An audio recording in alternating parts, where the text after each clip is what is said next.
And it's one of the key ways to be in a relationship and make that person feel better about themselves when they're around you, is to understand that leadership is fluid, and there are going to be times where I'm leading, there's going to be times when you're leading. And that if you can follow into being a follower as rapidly as you take the leadership role, it just feels rad.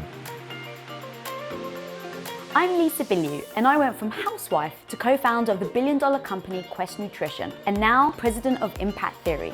Our mission with this show is to empower you and all women to recognize that you really can become the hero of your own life.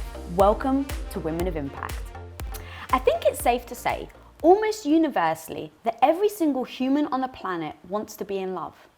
That heart-fluttering, stomach-churning, heads in the clouds, I can't believe it kind of love. I mean, Disney has made billions of dollars selling the fairy tale of happily ever after. We spend close to $20 billion for Valentine's Day to show our love for each other. I mean, there's even a drive-through chapel in Vegas that has got in on the love action. Where there's a demand, there's a supply. And yet, despite the fact that we all love to be in love, we still find ourselves with an approximate 50% divorce rate. And that's just data on people that chose to break up. Let's not forget the couples that agree to stay together out of convenience or for the sake of the kids, or the couples that are living in quiet desperation, or the couples that are suffering from bed death. Now, I've been married for close to 18 years, and I'm here to declare it's freaking hard. No matter what Hollywood may try and tell us, arguments are not solved with a romantic slow motion kiss in the rain, or by molding a clay pot while an orchestra plays overhead. It takes a willingness to take a hard look at yourself, to stare nakedly at your inadequacies, admit when you are wrong, and be willing to change. Be willing to communicate. Be willing to open yourself up to being vulnerable. You must be willing to give, to receive, and to compromise. So today I wanted to do a different kind of episode. I believe beyond anything else, knowledge is power. And so I wanted to bring on a guest who can give us tips, tactics, and their own perspective on what it actually takes, like no BS, what it actually takes to have a happy relationship. To give a perspective that my own estrogen eyes may not otherwise see. To enlighten us with a viewpoint that we may not otherwise understand.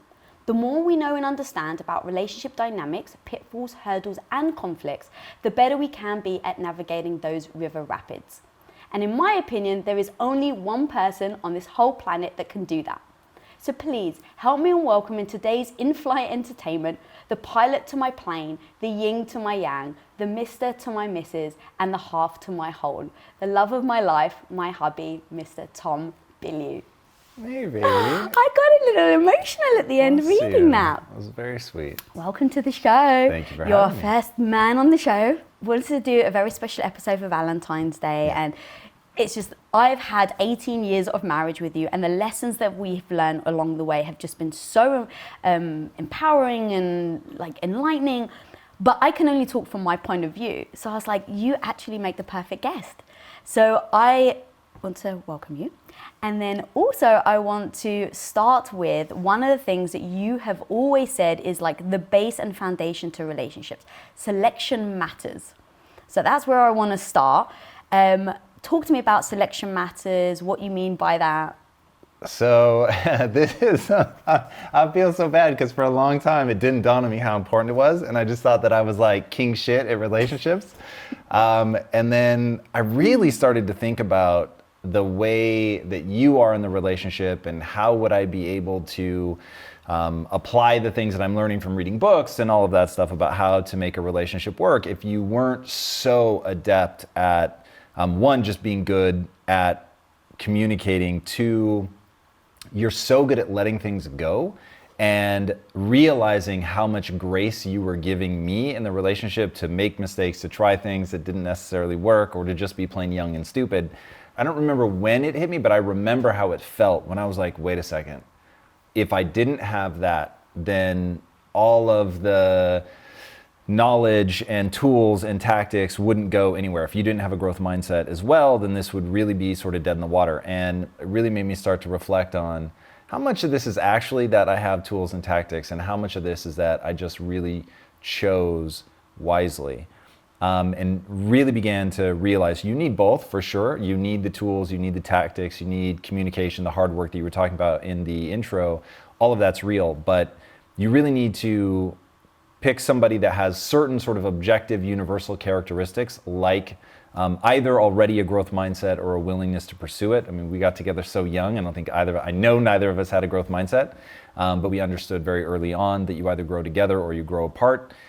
So we put equal energy into improving. And then there are things that are specific to you. There are certain things you're gonna like, not like. The fact that we're not both, just sort of alphas banging our heads together, that we found a nice yin-yang balance like you were talking about. What do you think then about the yin and the yang? Because this is a question that I get asked a lot. People are surprised that we're actually very different. But sometimes I actually think that being too different can also be detrimental to the relationship.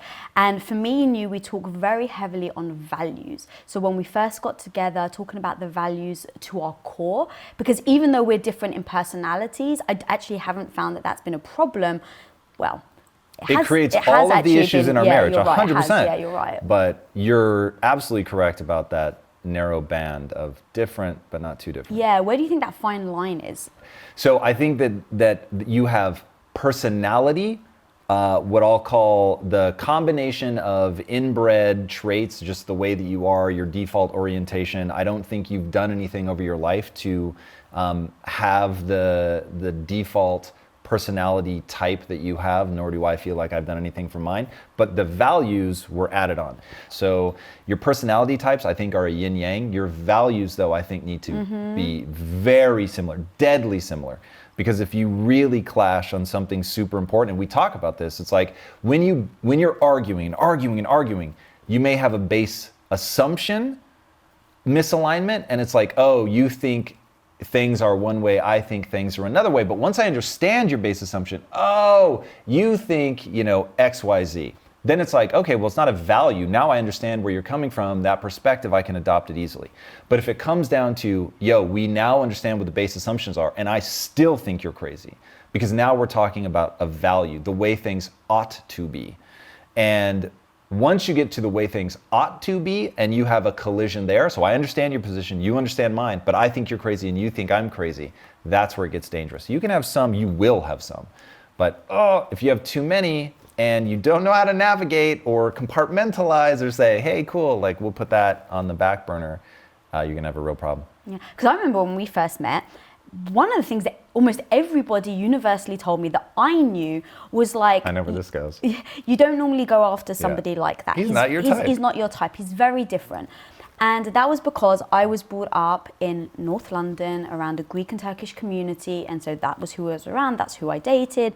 But everybody, so when I had said I'd met this guy and you had met my friends for the first time, a lot of people were like, he's so different from you. Like, how can you guys relate? So when you even went to my dad and asked for his blessing to marry me, and he said no, a big part of his argument was, you guys come from different worlds, right? You come from America, I come from a very traditional Greek family in England. So our religions are completely, you weren't even christened. I came from a Greek Orthodox background.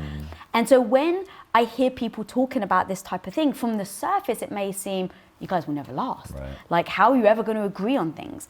But I always went back to, but I know who you are. Like, your core values as a person, you treat people well. You treated me well. You showed love and respect to my family.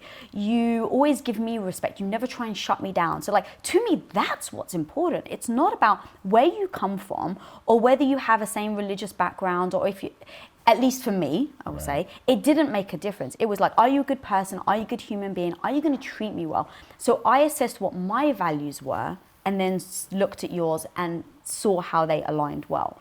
But from the outside, I think people can just look at how you were brought up and that dictates who you are, but I actually don't agree with that. It can play out badly. There's no question. Like, so one, in a lot of things in our relationship, one of us is devoid of opinion and the other feels very strongly. So I wasn't religious at all. And when we thought we were going to have kids, you were like, look, our kids are going to be christened in a church. I had to get baptized to marry you in a Greek church. So if I had had very strong religious convictions in a different direction, that would have been problematic. But you did, in a sense of, like, you were saying, I don't believe in God. And I didn't believe, but I wasn't giving anything up. in order to get baptized. So it was like all of the traditions and all of that stuff which are wrapped around it. I didn't have any. So it was like, yes, I wasn't converting emotionally. I was doing it in order to give you what you wanted, to be able to get married in the church and all of that. But it was easy because I didn't feel like I was giving anything up. Like if I if I was devout in another direction, that might have been a sticking point for me. Because then I would have said, okay, well, sure, I'll do it to get married, but like, I don't want to raise our kids in that religion. I want to raise them in this religion. So I think there are times where you can't BS yourself. Your dad wasn't like barking up the wrong tree. He just didn't understand us well enough to know sort of where we were. Like you weren't actually doggedly religious. And so we sort of found an equilibrium there. We both have a sense of awe. We both know there's something bigger than ourselves. And at this point, neither of us sort of think of that in a traditional religious sense. So that was easy to overcome because I didn't have any, trappings of religion that I felt like I was turning my back on in order to get baptized. That was easy to overcome. We both wanted to be around our families, so navigating things like that, it was like, of course you're gonna wanna be around your family. And you were like, of course I'm gonna wanna be around my family. So we would fly back and forth every holiday, even when we were poor, and it was like painful, and we had to take the world's cheapest flights and do crazy layovers, and we would still go see both families at Christmas time. So it was like, there was no argument there. There was no like, why would we do that? And you weren't saying, well, we just saw your family at Thanksgiving. Like, why can't we do Christmas at mine? Like we saw things so similarly that it just became easy to sort of, from a place of, like you're saying, mutual respect, it was easy to be like, yeah, I get why that would be important to you. So between sort of these, you feel strongly on something and I don't feel strongly, I feel strongly on something, you don't feel strongly, or then we shared things where we could give that mutual respect and understanding, it's worked out. And the thing that scares me about it is how much of that we didn't really have the knowledge to like put a finger on it when we fell in love. We didn't, but we always said to each other we'd communicate. And from the beginning, I think you have to establish communication with your partner, even when you have to say the hard things, because the amount of things that we've had to communicate, and they've been hard. Sure. So that's actually one thing I really want to go deep on. And the other thing I actually want to talk about, just as you'd mentioned it, is not trying to change each other. So at the time, I was religious. It wasn't that I was like pushing it on people, but I absolutely believed in God, very, traditional and christened, and I really wanted to get married in a Greek church. So when I came to you and I asked you, and I said, hey, I really, like, this is important, so language. Yep. I said, this is important, I want to get married in a Greek church. We had the communication where you said, okay, because it's important to you, that's fine. But I need you to know this does not make me believe in God. I'm not going to change my belief system. You had articulated all of that right from the beginning. And I didn't try and change you. I didn't try and convince you to believe in God. I didn't try and convince you to join my religion and to believe in it. I was like, okay, if that's who you are, I respect that. Now, if I tried to change that, I think that would have been a very difficult, I don't know if we would have been able to last, because it would have been a fundamental difference in seeing the world and our beliefs. It's really interesting because you're right. That would have been a really dangerous one to try to change. But I would say that I don't even know who I am without you. And when I think about how young we were when we got together and how much we've shaped each other through reward and punishment, simple as, it's like I would be a very different person. And I like that. Like I don't have an interest in trying to extract who I would be if I didn't know you any more than I would try to extract myself from the other people who have contributed so meaningfully to my beliefs and to my values and, being in a culture, even that, if that's a company, like all that stuff really shapes you. So I'm very grateful for the contributions that you've made to who I am. So we very much have shaped each other, I would say, with a high degree of intention. But don't you think there's a difference between change and influence? Like, I don't know, I feel like there's you. such a common stigma around saying you don't want to change somebody. And trust me, if you go into a relationship saying, oh, they're like this now, but I'm going to change them, you're fucked. You are done. That is going to end in absolute catastrophe.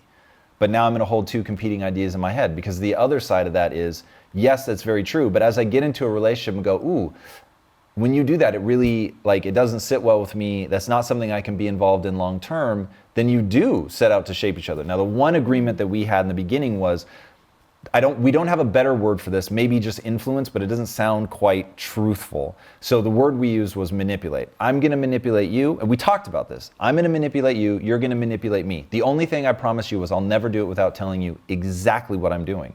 So it became very easy where it was like, if we wanted a change, like, be healthier, exercise more, push yourself in business. I was so lazy in the beginning, and you were very direct about, hey, you promised me that you were ambitious. You promised me that you were really gonna take a swing at this, but you're laying in bed for 4 and 5 hours a day. Like, you were very clearly encouraging me, pushing me, both on a reward front and on a punishment front. So when I did something that was in alignment with what I had told you I was going to do with my life, that was going to push and propel us forward, you were just beyond encouraging, and it was so warm and so lovely. But then if I was being a lazy fuck, like, you weren't afraid to be like, yo, what's going on? You didn't make me feel badly about myself. You were never talking down to me. Like, I don't want people to get the wrong idea, but it is reward and punishment for sure. So, and it's been one of the most amazing guiding forces in our lives. Yeah, because I've been with you for so long, it's really hard to see how the outside world is interpreting you. I totally, right, we use the same language. Yes, reward and punishment, manipulate, because we know what we mean. Yeah, people are freaking the fuck out right now. So language matters. And let's talk about that in our relationship, where we've had to define the language that we use so that we understand each other in the way that is meant. Because the amount of times, especially early on in our relationship, you'd say one thing, I'd fly off the handle, and you're like, that wasn't what I meant. Right. I'm like, yeah, but you use this word. And for me, this word means X, Y, and Z. And so we had to have that communication and understanding how to influence each other with the goal that we have in mind. Talk to me about the words that we use and how we develop them. That's really interesting. We could literally derail on this and do a whole podcast just about this, because I think people are way too caught up in what words are acceptable, what you can and can't say. And my whole thing is, don't ever be so sensitive that you can't go, yeah, that word hits me funny or whatever. But I want to stop and really understand this. And I've never understood people that are interested in throwing up a roadblock and saying, I'm no longer going to listen to you because you said X, Y, Z. And I'm not interested in shutting people down. I'm not even interested in trying to prove something to them. I want to understand their position and see if there's something usable in that for me so that I can put it into my own worldview. And it was very easy for us to say, first of all, we're in our 20s. We don't have a better word than manipulate, but I don't mean anything sinister by it. So let's just talk openly about what this is. It's like, we have a shared vision. We know what we're trying to accomplish in our life. The only word that I know is manipulate, but hey, it has these really weird connotations, and I promise I don't mean any of that. So are you with me? Do you understand where I'm going? And then my thing is, you earn trust with people over time. Like, the number of times, and this is critical.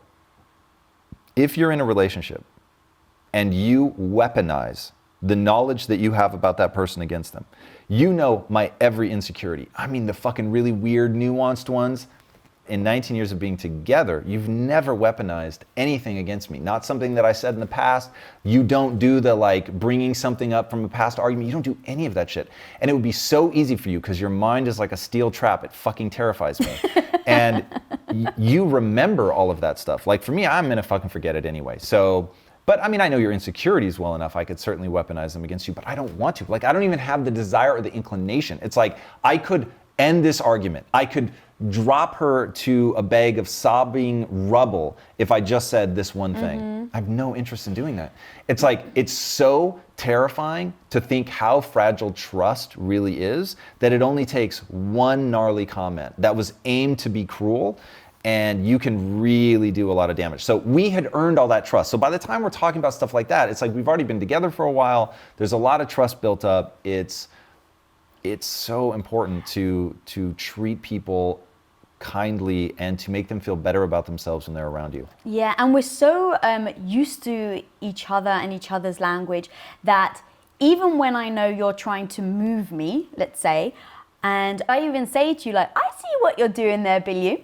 It's a good strategy. It's working. 100%. And so I'll give you the credit for the strategy, because that's the one thing. No one ever wants to feel like they're being secretly manipulated to their advantage, the other person's advantage. That is super important. But now the thing that I've heard people say, and I don't remember who said this first, but manipulation is moving somebody to your advantage and influence is moving them to their advantage. Yeah. Great. Yeah.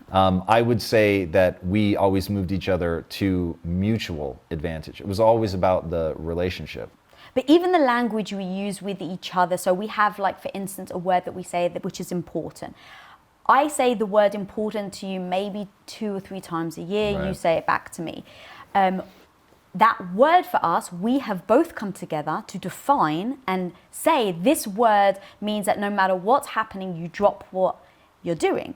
And so if you're with the President of the United States and I say, hey, I need you, it's important, it means that you're going to drop it. But at the same time, I have to acknowledge that I can't abuse that word. Right. So those are kind of little tools and tips and tricks that we have done to communicate, because we never want the boy that cried wolf, right? Where it's like, let's say I'm feeling down or I'm upset or something's happened.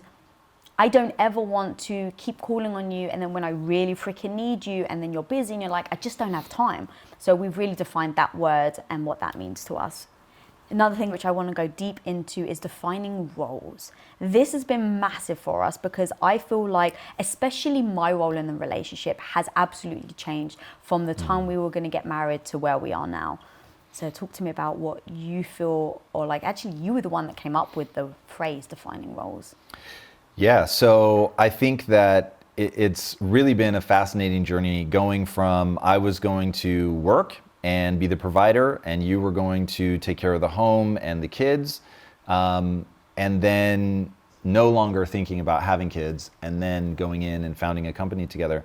It's been really incredible. So in the beginning, I'll say that we had sort of a blunt force trauma view of it. So I had always thought of the alpha is good and powerful, and the beta is sort of weak and subservient. And we saw this documentary about wolves, and the beta was bigger and stronger and was just a fucking beast. The alpha was the decision maker. So we had always talked, I was the alpha, you were the beta, with that understanding in mind. You're not weak, you're not subservient at all. It's a partnership, and we just have different roles. Neither role is better than the other, they're just different. And once you understand like where someone sort of naturally gravitates to, then it's like you can own, because a big struggle for me in the beginning was I felt for you to find me sexually attractive, that I had to be better than you at everything. And that if I wasn't, that you would think I was weak and you wouldn't be attracted to me anymore. And I remember I had this breakthrough that came from this movie I'd watched as a little kid called Daryl. It was about this android kid, and he realizes that his mom feels useless because he's perfect. He doesn't need anything. He's AI. So it's like he doesn't have needs or anything. So the mom just feels completely unnecessary. And that's really devastating for her. So he realizes, oh, it would be good for me to be imperfect. And so I finally had that realization with you where it's like, wait a second, Daryl had it right all this time, and me trying to be better than you at everything is creating all this stress. It makes me look like a dumbass.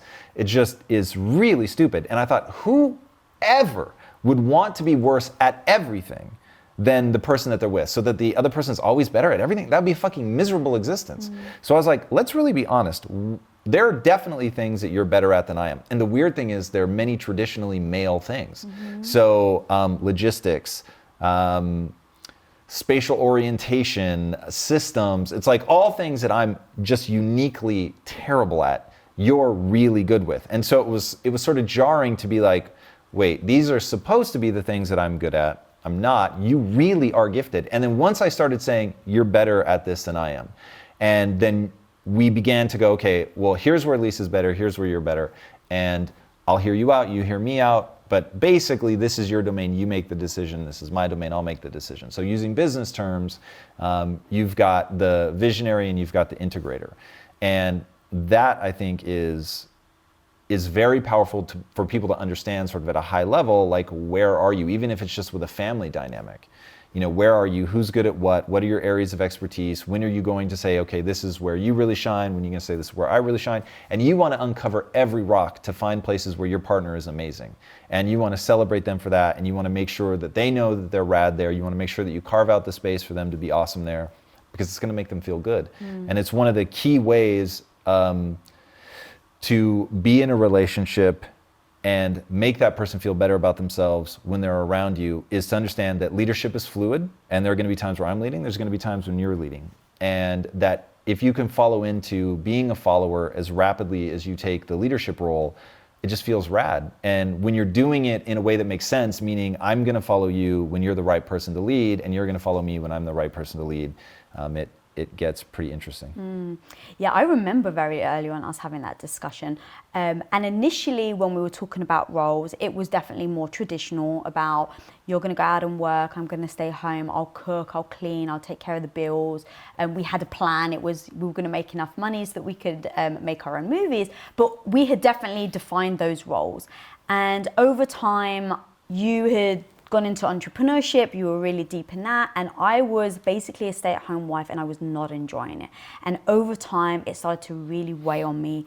And I started to realize that I was changing. So as we started Quest, I was changing. I started to realize, oh my God, I actually love this business side of things. And it really scared me because I felt like there's this part that I was really enjoying, but I didn't want to let you down and I didn't want to go back on my word. I felt like we had made an agreement, and this is kind of almost showing that I didn't have a growth mindset back then, because right now I'd be like, yeah, well, of course I'm growing, so this is the new me. But back then I didn't realize it and I didn't think of it like that. And so I felt terrified to talk to you, to tell you how much I love this other side of things and how I no longer wanted to be a stay-at-home wife. I no longer wanted to take care of you. Now, that didn't mean I didn't love you, but I didn't want to take care of you. I didn't want to cook for you all the time. I didn't want to put your clothes out. And I wasn't sure how you would react to that. Like, am I the person going back on the agreement? Am I, not bringing my half to the whole? You are for sure. You're going out every day and you're working hard. And the last thing I wanted was for you to think that I was just taking that for granted. But there was a lot of emotion that went on for me. And so I had to finally sit you down and talk to you and just be honest. And you basically said, like, who doesn't want their clothes put out for them? Who doesn't want to be cooked for them? It's freaking amazing. It's rad. Why would I not want that? But the only thing that I would want even more is to see you happy. And so if that means that I have to stop having my food, cooked and stuff like that, then so be it, because your happiness is the thing that I seek for the most. But you need to give me time to mourn. And that was so powerful. Can you explain what you mean by that and why that was important? Yeah, so as a kid, I dreamed I'll be the provider, which made me feel very powerful. And I don't advise anyone to take for granted how powerful that is. Now, typically for a guy, but not always. But for a guy as a looking at the bell curve, sort of right in the middle, I would say most guys, that gives them this sense of like pride and purpose and meaning, which do not overlook that. You have to process through it at a minimum. You don't have to accept it, but you have to understand it. And so that's always what I wanted. I wanted more than anything to be able to work so that you could stay at home. Not realizing that would not be fulfilling for you, but I didn't even understand fulfillment at the time. So I get that, you're taking care of me, you're really allowing me to build the business, and I suddenly had this real heartbreak for people who the husband and wife choose, the husband goes and works, the wife doesn't, they end up getting divorced, and the wife's like, what the fuck? We had always agreed that I was gonna help you build your career, and now I'm having to start over. And I had this real sense of like, I could not do what I'm doing. I couldn't work as hard or be as focused if you weren't facilitating my life, which is why I always said you were the CEO of Bilyeu Enterprises. It's like, you were making sure that I was able to go do all of the things that I wanted to do, kept the house in order. It was like you would tell me where to be, when are we doing what, and all that. And that was incredibly, incredibly valuable. So to me, it was like, hey, this is working, this is amazing. Not yet understanding you're not being fulfilled. I see you start to take off all the things that you were doing before. They stop getting done. There's a little sense of like, oh, whoa, like that meaning and purpose that I had before, it's not making sense anymore. And so now I'm losing connection to what I thought was my role, and I'm losing, some very amazing perks of being in this relationship. And I need a red hot minute to get through that. And so I thought that I was like, I'm not being as like, yeah, fuck yeah, like do what you want, do your thing. And so I needed that second to reorient. What did that process look like in your mind to reorient? It was entirely the phrase. There would be nothing more nothing would shatter my own values faster than not wanting you to be exactly what you want to be and supporting you every step of the way. So it was like, yes, you feel some kind of way about losing something that you had, both the vision and just, like you said, it's rad to have somebody who's looking after you 24/7. It's fucking amazing. And so, yes, you're losing that. And yes, it doesn't feel good. And anybody that would ask you to be like, this is awesome, it's just not being realistic. But at the same time, like at the absolute core of my being is I want you to be happy, but like fulfilled happy at like the deepest core part of your soul. And whatever room we have to make in the relationship for that to happen, then we need to do it, and we need to do it immediately. And that to me, man, that's just like, if you want your relationship to succeed in the long run, you really do have to put the bond, the pair, as the primary importance, right? You can't pretend you don't have your wants and needs, but you also can't pretend that the other person doesn't have theirs, and they are of equal importance. Like no matter, because at the time I was the breadwinner for sure. And so there was no like, well, you're the breadwinner, she should take the back seat. It's like, no, motherfucker, like whatever you're doing, half that shit is hers, she has earned it. So whatever you guys have, you need to make that space. And I really, really, really, really believe and view us as equals. So when we founded Impact Theory, I told the lawyer, make it the ultimate divorce nightmare. Because they were like, one of you should be 51%, the other should be 49%. And you even said, you be 51%, like it's not a problem. And I was like, absolutely not, under no circumstances. Make it the ultimate divorce nightmare. We are 50-50 equal. If we deadlock, that's fucking it. And I bet on our ability to navigate that.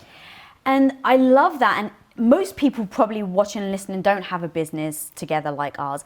But the core of what you're saying, I think, is so important, whether it's in a business or just in your personal life. It needs to be seen as 50-50 all along the way. And you both have to come into agreement about what that looks like, because it could have been a moment that we would have broken up. Like if I had turned to you and said, I don't want to be a stay-at-home wife anymore, I want to go into business, I want to find my own path, and you like disagreed, or you said, yeah, but babe, but you had said, I think I probably may have relinquished, looking back now. Like if you're like, but babe, like, but we're gonna have a family, like, aren't you gonna, that would have been the death of us, right? Maybe not immediately, maybe a year, 2-3 years down the road, but the fact that you were so open to giving me the space for me to become who I am and who I'm growing into be, like that's so important. And I do the same with you.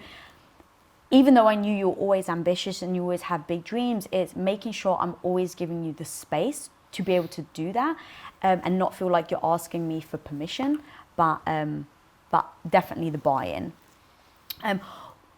Because we've been together for so long, and we've even been talking about the stages of our relationship, I really want to talk about loving each phase for what it is. Because anybody listening right now, if they're in a relationship, they're at some sort of phase, whether it's the beginning, the middle, they've been for a long time. And this has been one thing that we talk very openly about, because I remember being somewhat worried as a woman that, like, hey, my age isn't, what is the phrase? The women social currency diminishes because their sexual market value diminishes over time, whereas the guys go up. Because the men are valued for resources, access to resources. Women are valued for beauty, and yeah, so is what it is. It's that as a woman, that freaking sucks. The older I get, the less likely I am to be attracted to other people to be attracted to me. But yet you, as you get older, you get wiser. Obviously, you've become extremely successful and very financially secure. You're getting more appealing to people. So let's talk about how we've had to process that. This was something I will give myself a lot of credit for from the fucking jump. I'm talking from being a teenager. I was like, ooh, that's a gnarly dynamic. And as I got older, I was able to couple on top of that the realization that I don't think monogamy is a default position, but it's like we're sort of in the middle, where for sure we can do monogamy, not a big deal, but we also can do the other side where we can be promiscuous. So it was like, okay, I get that. I also get that if you're going to be in a relationship with somebody, commitment is a big part of it. And it was important to me to let you know, look, you're young and you're hot right now. I am well aware that you're going to become a bag of bones. And you're going to be just skin and wrinkles, and it's going to be gnarly. And so am I, by the way. And I'm okay with that. Like, I get where we're going. I'm going to enjoy this phase. While you have your looks, holy hell, I'm going to really enjoy them. But I want you to understand, that's not why we're together. So we are together because we're sharing a life. And I believe to the core of my existence, and anybody that wants to take the Pepsi challenge on this, I will say, open your soul up to this truth. There is nothing better in life than shared experience. It's the only thing it can't be, you can never rush it. So we have grown up together, and I wanted to literally on our first date, like, let you know, and it wasn't like I was trying to play a game. It just, the topic came up and I'd already thought a lot about this, where it's like, okay, here's the truth of being a man and a woman. You're always going to find somebody else attractive. I'm always going to find somebody else attractive. Commitment is about... You said that on our first date, and Yeah, I remember 100%. that was the biggest thing. I was like, wow, I love how honest he is. It's so weird to me that people tell each other, like, oh my God, if you find that person attractive, like, and they flip their shit and they're going crazy because the waitress is good looking and they think their husband like glanced or whatever. I told my ex that I liked Brad like, Pitt, and it was like one of the biggest arguments we ever had because I mentioned his abs. This is crazy. And so I was like, of course you're gonna find Brad Pitt attractive with the abs. This is like right around Fight Club. I was like, fuck, I thought he was attractive. Like, if I could reach in the screen and pull those abs on for myself, I would do it in a heartbeat. So I was like, look, I'm gonna find other people attractive. Don't be fucking weirded out by that, because I'm gonna commit to somebody. And regardless of the fact that I find other people attractive, I'm gonna be into you. I wanna share a life with that person. To me, I didn't have the words back then, but it's anti-fragile.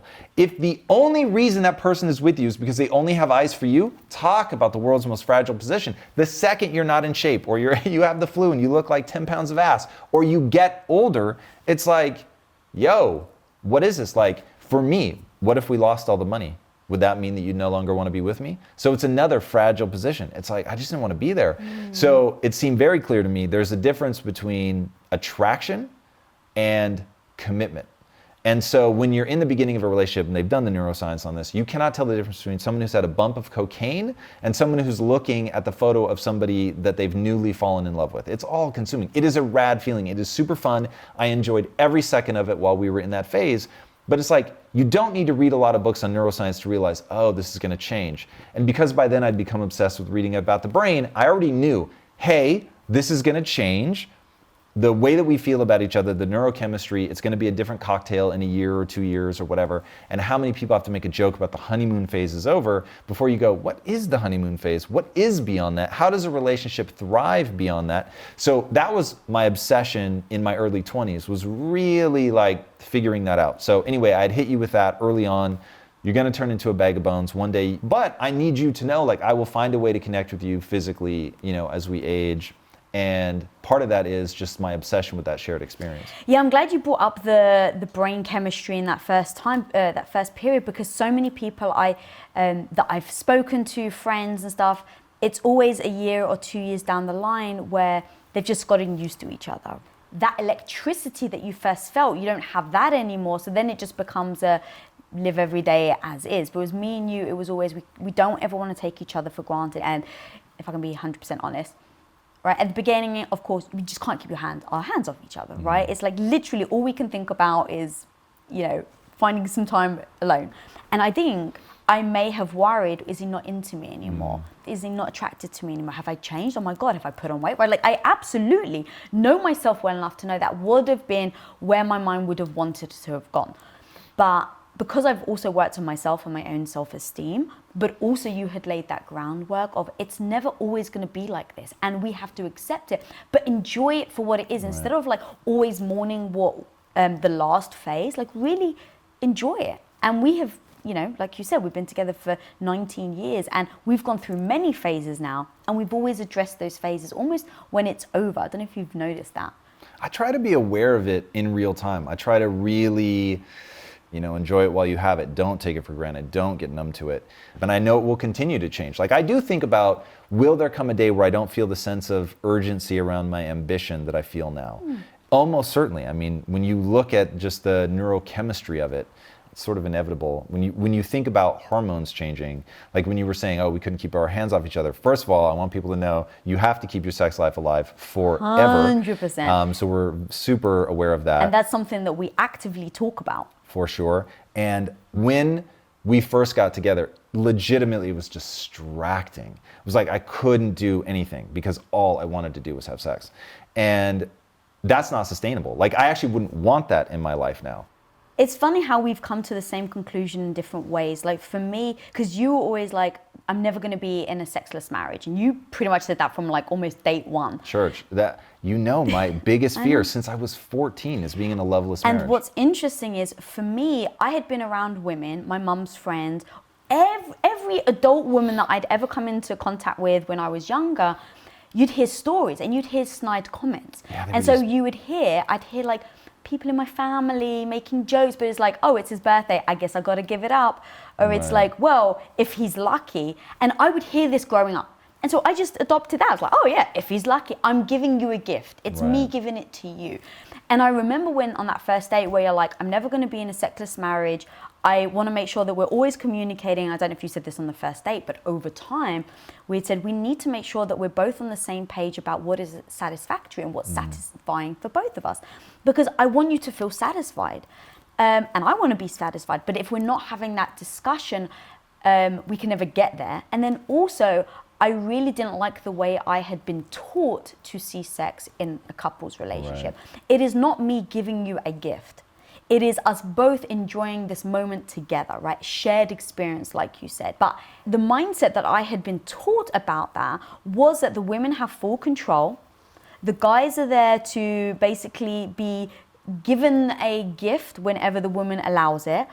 And there was some weird control factor that I didn't like. I didn't like that. I didn't like the I could see women using sex as a weapon.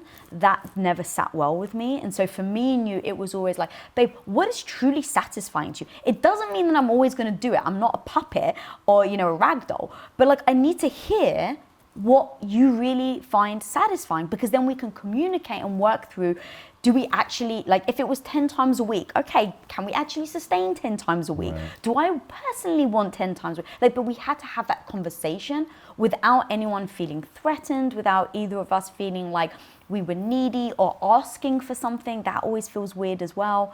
So yeah, we always used to say, don't make me feel bad for asking, and I won't make you feel bad for saying no. Yeah. So it was like, that way, hey, if we're on the same page, then great, but I'm not going to be like traumatized or huffy and puffy if you're not in the mood.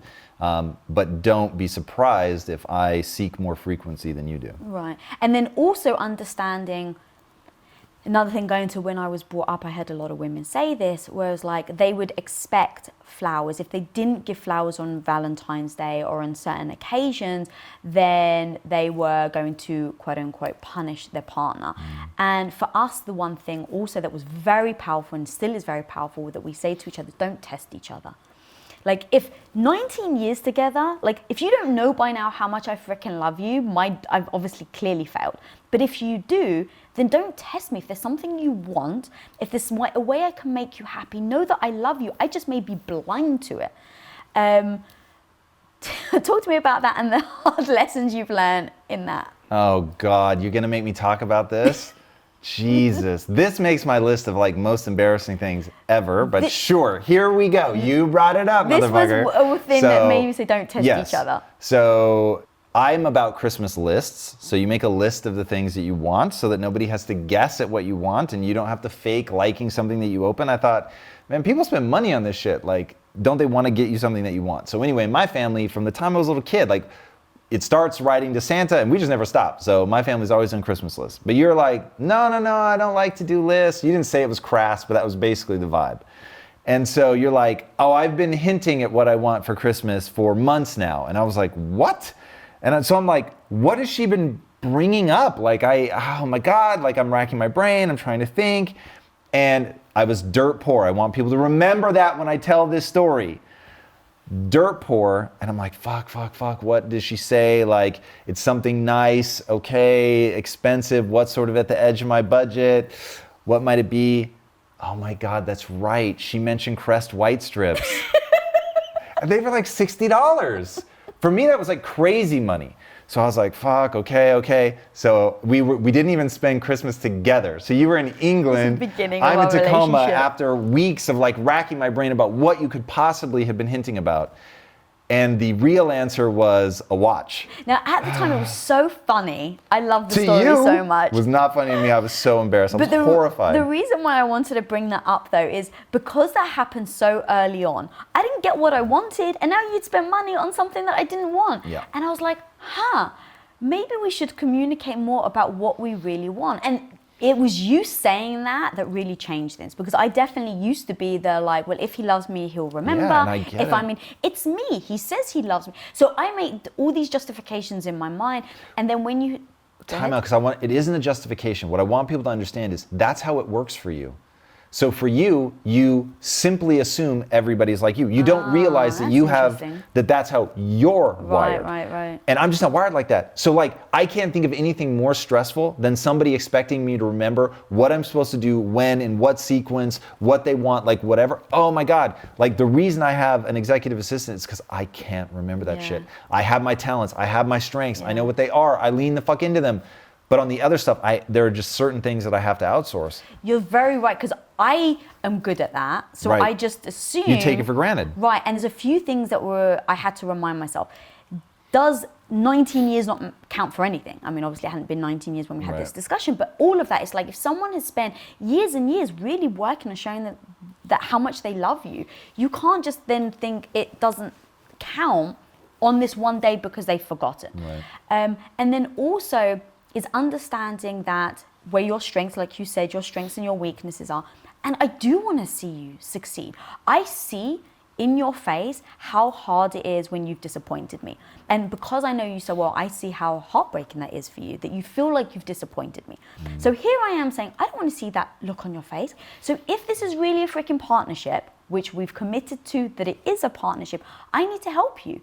And so in that communication, in discovering how you feel, how I feel, where we can actually fall down if we don't address it, we have changed the way we do things. We've changed our behavior. I now either put it in your calendar that it's a date for me and you. If something is important to me, which I don't want to deny sometimes, like if it's really important, just because you don't agree, it doesn't mean that I just want to swallow it. So if it's important, for instance, that you book dinner, you book a restaurant for me, oh no, you'll forget. So I've grabbed your phone in the past, put an alarm in your phone that says book anniversary dinner, because I want to set you up for success, but it's important that you book it. Right. So those are little tips and tactics for anyone listening or watching at home, where we've been able to really reframe the way we think and then act in accordance. Church. There's so much we can talk about. Obviously, we've had 19 years of lessons. I think that this has been hopefully very useful for people at home, because it definitely has been for me. I love talking about this sort of thing. So thank you, Mr. Bilyeu, for joining us. Where can people find you? At Tom Bilyeu, across all them socials. There it is. And thank you for being my first male guest on Women of Impact. Thank you for having me. It was wonderful. Guys, I really hope you enjoyed this episode. Drop in the comments if you found it interesting, if you want to see more of him on the show. And if you're not following him, follow him at Tom Bilyeu. If you're not following me, follow me at Lisa Bilyeu. And guys, if this episode brought you value, please do click that subscribe button and share it with your friends, because we really are trying to impact the world. And guys, until next time, be the hero of your own life. Peace out. What up guys, Lisa here. Thanks so much for watching this episode. And if you haven't already subscribed, click that little button right in front of you. Click, click, click away. We release episodes every Wednesday, so be sure to get notified. Till next time, go be the hero of your own life.